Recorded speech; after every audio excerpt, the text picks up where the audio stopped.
Viva la revolution! Ha ha!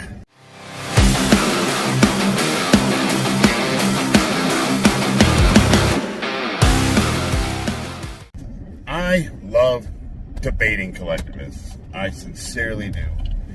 I posted a little 1-minute video about my adventures at the gas station with the rude clerks, and it's haha funny, but one of the comments, because I said that work is voluntary, you don't have to take a job, we can work at will, we can work, no one ever put a gun to our head and said you have to go do this job.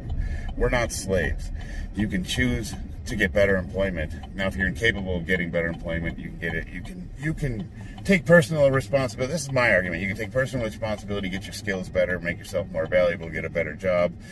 Rinse and repeat. Or perhaps you're the entrepreneurial type and you're not an hourly working kind of guy. You can start your own business. Are there barriers? Yes. But let's get some definitions down, because she said that we do not take care of those who cannot take care of themselves.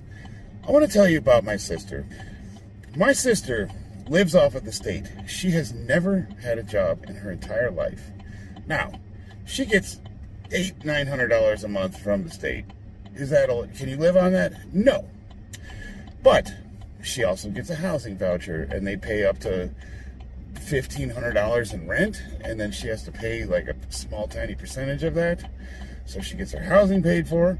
She gets food stamps. She gets a couple $100s a month in food stamps, so $900 a month, plus housing, plus food stamps, and she gets utilities assistance. So if she can't pay her utilities, they will also pay for that.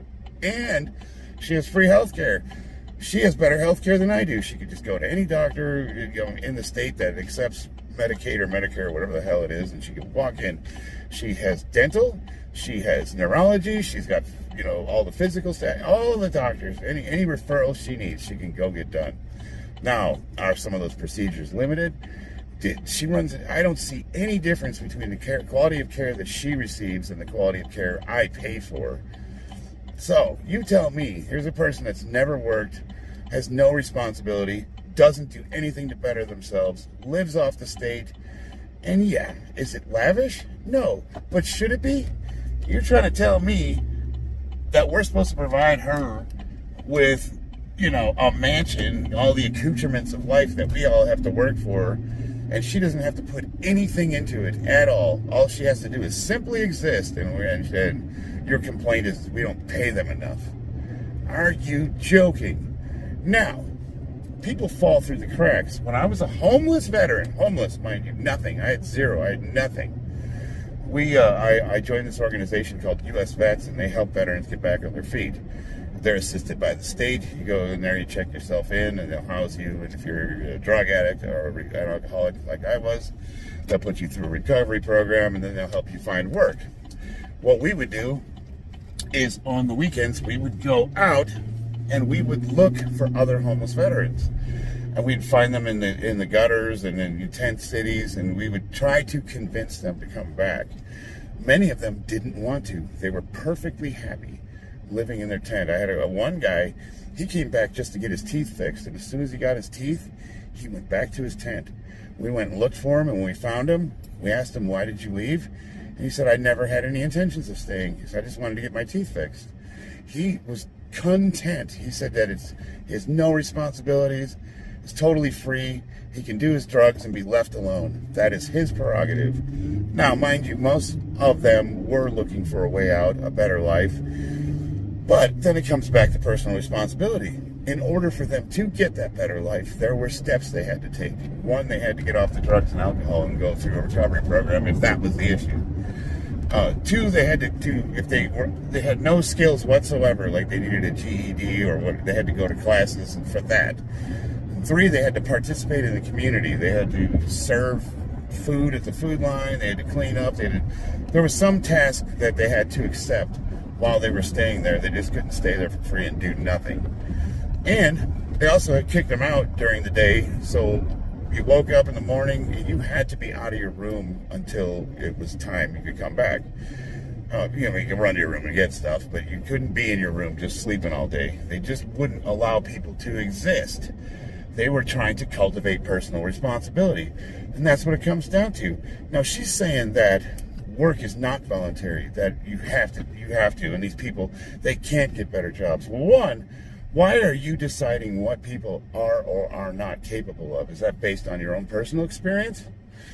I'm going to tell you right now, it's a hard sell for you to tell me that capitalism is evil and that collectivism, some form of socialism, communism, is the way to go, when I literally screwed my whole life up and lost everything and was able to start from scratch with no skills, go to work, and yeah, the pay sucked at first and it was a bit of a grind, but as I accrued skills, as I made myself more valuable to my employer, trading my time became something that he was willing to pay for because he could get something of value out of me in return, my pay went up. At first, all I could do was push a broom, so I was cleaning up job sites, and I went to work I was a United Steel worker, I went to work for chemical plants, and you start out, it's like the general maintenance, which is guys that just pick garbage up and maintain the plant. I went back to college, I started taking chemistry, I started taking relevant courses to what it became. You know what I did? So we talked to the HR department, and she said, well, what do you want to do? What's your goals? Are you going to stay with us long term? And I said, I don't know, but I really like the engineering department. It seems like what they do is really cool. She gave me a list of everything I would need to do to get into the engineering department. And I did. And it took a few years. It took, 6 years? And I worked my way up in the plant. I started as a general laborer, and I worked my way up into the acid plant, which we run hydrochloric acid burners. And then from there, I went to the caustic plant, where we took cell liquor from the electrolytic cells and we turned them into sodium hydroxide and other stuff. I went to the hydrogen plant, the cogen plant, which is an electrical plant, and then eventually I became what's called a process control supervisor, which is a board operator essentially, and I ran the whole chlorine plant from a control room. Like I was the captain of a Starship Enterprise. I was literally sitting there running the entire plant with an engineer sitting next to me.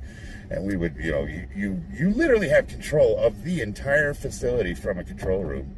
And I was that guy. And it took me years to get there. And when I got there, my hourly rate went from something like $15 an hour, which is nothing, to somewhere between $100,000 and $200,000 a year, depending on the hours I worked. And that was within 6 years.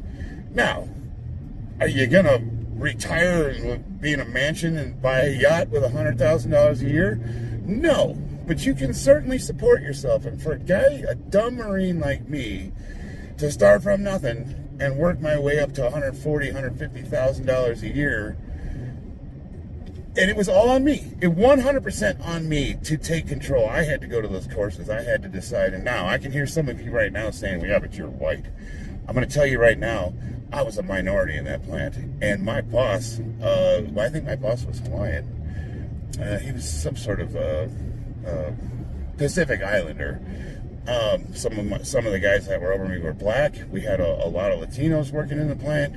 There was a really good, diverse group of people, and not all of the supervisors were white. Now, you could say that there was maybe an unequal percentage of people on the boards and senior membership that were white, but if you look statistically, I think that it reflects the demographics of the town we lived in, where 60% of the people were white, 25% were black, and the other whatever mix of races. And if anything, we had more of a representation of the lower percentage races than we did of white people, if you put them side by side, considering that 60% of the people in the town were white. So I don't want to hear the race nonsense. Same thing in construction. Our head superintendent, the person I answer to, he's not white. His boss is not white. My boss is, but the reason I bring that up is because that argument has been made. Well, you've done so well for yourself, Charles. It must be because you're a white guy. Like, I just walked down the street and someone yelled out of a window, "Hey man, you know anything about construction?" And I said, "Not a damn thing." And they said, "Well, you're a strapping young white boy. Come on in here. We'll put you in charge." No, it doesn't work like that. I had to scrape bubble gum off the boots just like the rest of them. And I started, and oh God, it was awful. The labor work sucked. And it does suck. And most work that's going to pay you with little or no skills in return is going to be hard manual labor. If you want to make decent money, and all you have to trade, the only skill you have to trade is your time, and you're willing to do that, you can make decent money.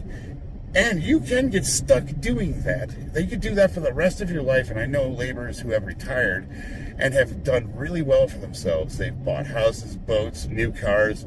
They make decent money doing labor work, but it's labor work. If you don't want to do that for the rest of your life, you do have to acquire skills, which means you, on your off time, have to go back to school, or you have to go, get certifications, or you have to take active responsibility for your life, and you have to make yourself more valuable. I've done a couple of lateral shifts when I was in chemical and mining. The mine went out of business, and I didn't know what I was going to do for a living because there's only one mine in Vegas, so it's either move or find a new trade. Now, my daughter was about to be born, and my wife didn't want to move, so I made a lateral transition into construction, and once again, I had to start from the bottom. Now, I had some skills that were transferable, so I didn't have to start totally at the bottom, but I took a major pay cut, and I just put my nose to the grind, and I put the hours in, and we got through it. Now, in construction, I'm making more money than I was in mining, but again, it took me a few years to get there. Nothing happens overnight. The bottom line is, what are we talking about? Capitalism versus collectivism. In a collectivist society, ideally, everyone is equally cared for. But what's the communist saying? Everyone according to their needs, everyone according to their abilities, whatever the hell that means. They say the problem with capitalism is that it dispossesses too many people at the bottom, while the top 10% get richer. This is true. That's called the Pareto distribution. You can look that up. I mean, it's a good way to determine how hierarchies are going to settle out. Now, hierarchies can be based on power, and some of them are, but usually they're based on competence. For example, you give me 100 plumbers, and 10 of those 100 are going to be go-getters. They're going to bust their ass, and they're going to wind up doing way more work by percentage than the 20, 30, 40% that are willing to settle for just showing up and getting a paycheck. And as they do their work, as they as they go through it, you get more experience and do the work for a more period of time, that hierarchy will settle out, and you'll get a Pareto distribution where it's called like the 80, 90, 20, 10. So 10 to 20% of all the plumbers are going to do 80 to 90% of all the work. And that distribution translates to just about any hierarchical system. Professional basketball player, if you look at the statistics, 10 to 20% of all professional basketball players will score 80 to 90% of all the points. That goes for hockey. That goes for just about any organized sport. Any organization kind of falls to the Pareto distribution. Now, here's the challenge. So we've established that capitalism has its flaws because it does dispossess those at the bottom that don't have skills or cannot provide for themselves. Absolutely. And if left unchecked, unregulated, the top percentage, they lose out. Well, all systems do that. You think communism's any better? Are you going to tell me that what Russia went through didn't have a bunch of dispossessed people at the bottom and a very few elite at the top that reaped all the benefits of the redistribution? They had all the control, all the power. The thing about communism, the thing about socialism, is that it has to be enforced using force and coercion, meaning that the people at the top of those distributions are based on power and nothing but power. Your ideology might be everybody's equal, kumbaya, let's sit in a circle and jerk ourselves off. But the fact of the matter is, you have to enforce that. You have to enforce those rules, and not everybody's going to want to play ball. So what do? You got to use force. You got to use coercion. You have to use violence. People resist. You got to take care of the resistance. There is no voluntary. You can't have a socialist system or a communist system without the use of force or coercion or violence, because not everybody wants to do it. And then what? The thing about capitalism is it's completely voluntary. Voluntary interactions. Like I choose with whom I want to do business with, and you choose if you want my product. And value is dictated by supply and demand, not the state. There's just, I mean, I could go on for days why communism and socialism suck. And here's the thing about America. We're not capitalist. We're more socialist than the countries that call themselves socialist. We just happen to have the world's best economy. So our socialism, which is wrapped up in capitalism, you know, like bacon, looks appealing. And we don't call it socialism. No, sir. No. You don't call it the S word here in America.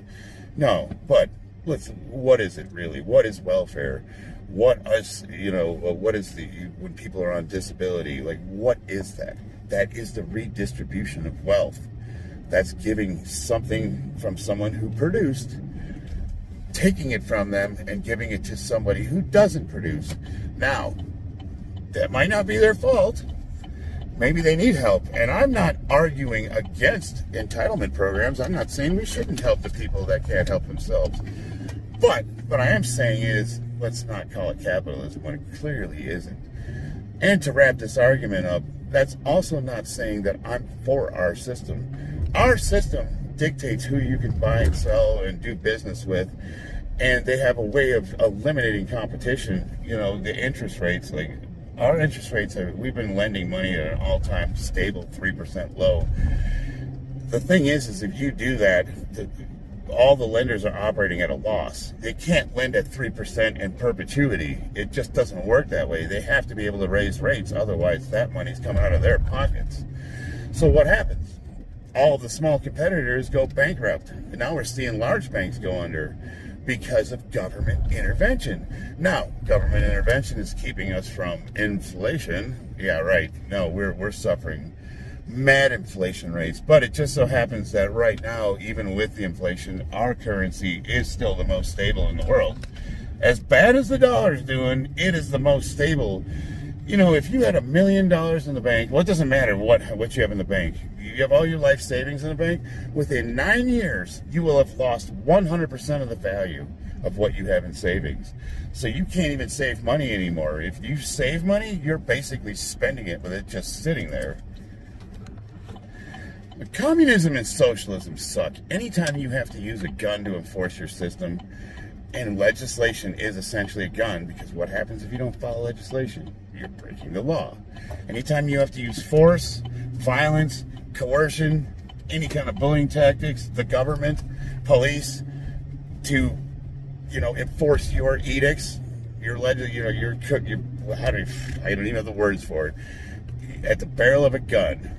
It's a bad system. If you look at all the communist countries, we'll start with 1917 when the Bolsheviks took power and they killed the Tsar and ran that interim democracy out.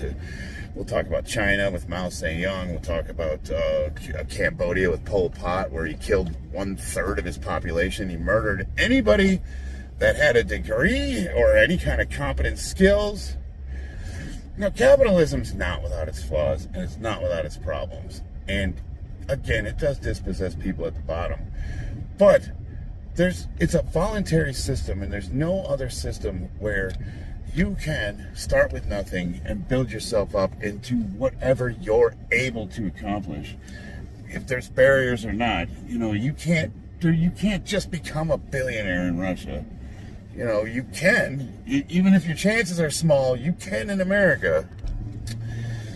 On a side note, I really fucking hate the traffic in Vegas. My God, it's taken me 25 minutes, maybe not quite that long, to find fucking parking for the job site I'm trying to get onto. I've literally been driving around the block in circles. They finish these projects and they pave over the parking areas and then they rope them off, and you still got hundreds of contractors that need to get to work, and they're like, I can't park here. Where the fuck am I supposed to go? Figure it out. Okay. I digress. That's a whole different... Hey, capitalism. Your personal responsibility. You got to figure this shit out yourself. Oh, I'm sure in Russia they would have designated parking comrade spot. Yes.